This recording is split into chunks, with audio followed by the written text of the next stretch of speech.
Tras destruir el cultivo de caña en Cuba y con la peor cosecha en los últimos 100 años, el régimen acuerda apoyar la recuperación de las plantaciones en Barbados. Además, confirman acuerdos en biotecnología, deporte y agricultura, los negocios del títere castrista Miguel Díaz-Canel en Barbados. ¿Cómo están, amigos? Bienvenidos a Noticias Importantes. Esperamos sus opiniones en los comentarios. Comenzamos. El títere castrista Miguel Díaz-Canel alcanzó acuerdos en los sectores de biotecnología, deporte, agricultura, entre otros, durante su visita a Barbados, segunda parada de su gira por el Caribe, además de asistir a la octava cumbre del Cuba CARICOM. El encuentro entre Díaz-Canel y la primer ministra barbadense, Mia Motley, concluyó con comunicados oficiales de ambos, en los que resumieron los acuerdos y las direcciones de trabajo, informó el medio estatal Grama, en una nota dedicada a destacar la relación respetuosa, amorosa que existe entre ambos países. Díaz-Canel se refirió a la voladura en Barbados en una aeronave de Cubana Aviación en 1976, que provocó la muerte de 73 personas, y aseguró conocer toda la honra que día a día les hace este pueblo a las víctimas de aquel acto terrorista. Todos estos años han sido en una relación respetuosa, amorosa, ejemplar, de cooperación, de ayuda mutua, de reconocimiento, y eso nos ha permitido avanzar en un grupo de campos y también, en su momento, como buenos hermanos, nos unió el dolor y nos ayudó el dolor, añadió. Por su parte, la primera ministra de Barbados destacó la labor de la Brigada Médica Cubana, que ha permanecido 2 años en su país. Yo no sé dónde nos encontraríamos hoy día sin las brigadas médicas cubanas, que durante los 2 últimos años han trabajado en el enfrentamiento de la pandemia de la COVID-19 en nuestro país, y no sabría dónde estaríamos dentro de un año si no continuamos manteniendo la colaboración de las enfermeras cubanas, porque nuestro sistema de salud necesita este apoyo adicional, expresó. En mayo pasado, los ministros de salud de Barbados y Cuba suscribieron en Bridgetown un nuevo acuerdo que, entre otras cuestiones, establece de forma permanente una brigada de profesionales médicos de la isla en ese país. El de la salud es uno de los sectores en los que ambos gobiernos decidieron avanzar, junto al turismo, deporte, agricultura, medio ambiente, educación, transporte y otros, de acuerdo con la nota de Grama. En el área de biotecnología, se acordó potenciar el uso del producto cubano EarProstPEP, único de su tipo en el mundo, para la atención de las enfermedades del pie diabético en la población barbadense. También se pactó aprovechar todas las potencialidades que puede ofrecer la biotecnología cubana con sus nuevos productos y vacunas, e impulsar el desarrollo de estas ciencias y tecnologías en Barbados. En el deporte, se decidió incrementar la capacitación de entrenadores barbadenses en Cuba en disciplinas en que la isla tiene un gran desarrollo y que, según Grama, son muchas. Sin embargo, los resultados deportivos de Cuba reflejan un declive en los últimos años, marcado por el éxodo de atletas y entrenadores. También se propuso apoyar a Cuba en áreas como el cricket y el tenis de mesa. En el sector de la educación, las partes convinieron llevar a cabo intercambios en la enseñanza del idioma, Cuba con el castellano y Barbados con el inglés, tanto preparando a maestros de idioma de uno u otro país como otorgando becas.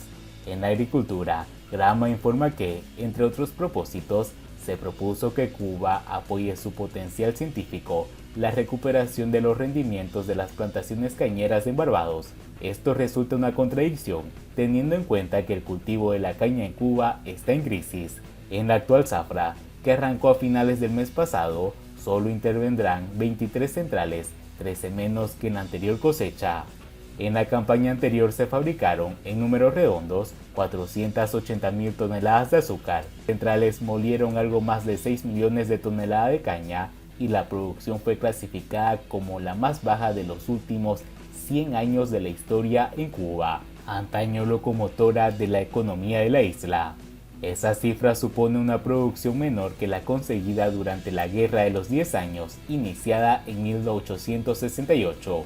En aquel entonces, los ingenios del país producían 720.250 y 553.364 toneladas anuales, según el historiador Julio Le Riverand en su obra Historia Económica de Cuba.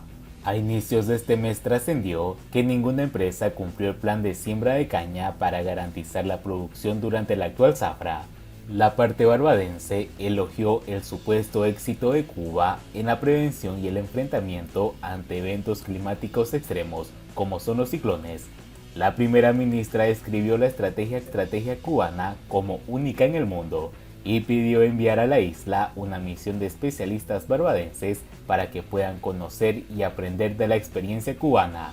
También se dio a conocer la aprobación de un financiamiento anual de $1 millón barbadenses por un periodo de 5 años para fomentar los intercambios artísticos y culturales entre ambos países de forma tal que contribuya a la formación y el desarrollo de las potencialidades de los jóvenes en artes.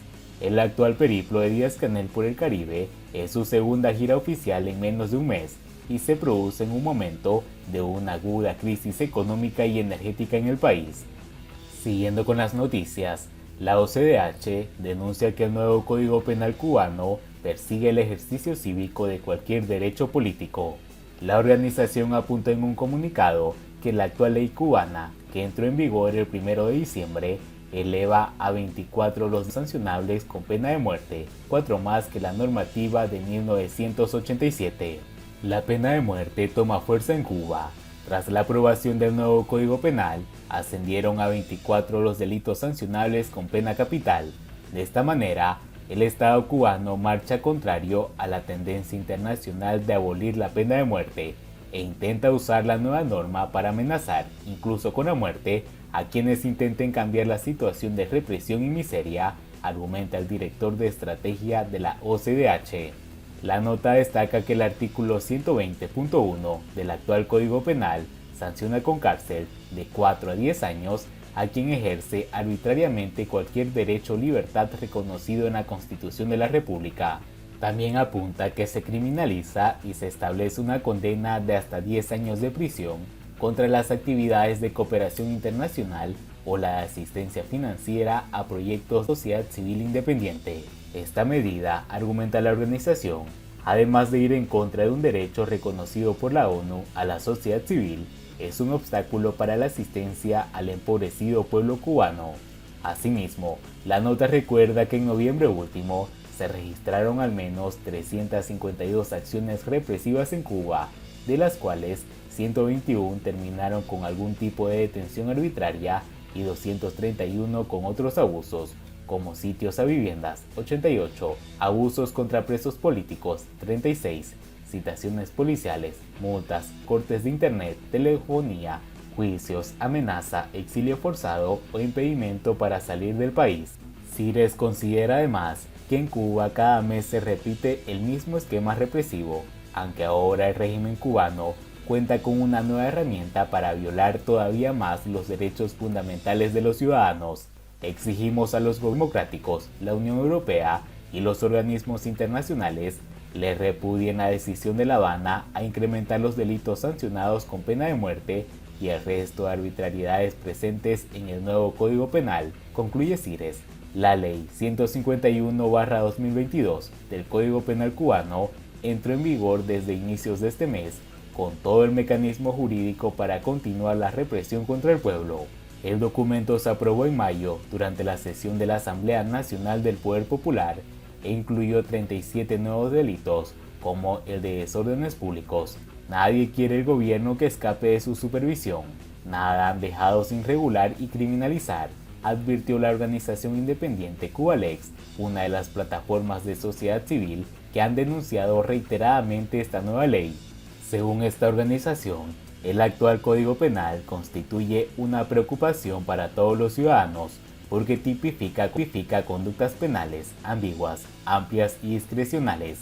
Hay alrededor de 32 delitos que amenazan la libertad de expresión, pone al uso del ciberespacio como un agravante de la responsabilidad penal, define al periodismo independiente como delito, mantiene la pena de muerte, establece el uso de medidas de seguridad terapéuticas, fija la responsabilidad penal a partir de los 16 años, entre otros. ¿Para qué necesita leyes un Estado que no se rige por las leyes, sino por la violencia? Primero, como un escudo internacional y segundo como declaración, recién argumentó el activista y jurista cubano Fernando Almeida. Tras la entrada en vigor de la ley, Amnistía Internacional pronosticó un panorama aterrador a partir de 2023 por el incremento de la represión contra activistas, opositores y periodistas independientes. Y bien amigos, así vamos terminando las noticias importantes del día de hoy. Por favor, nos ayudarían mucho compartiendo las noticias y así poder informar a muchas más personas de la verdadera realidad en Cuba. Patria y vida mis hermanos, nos vemos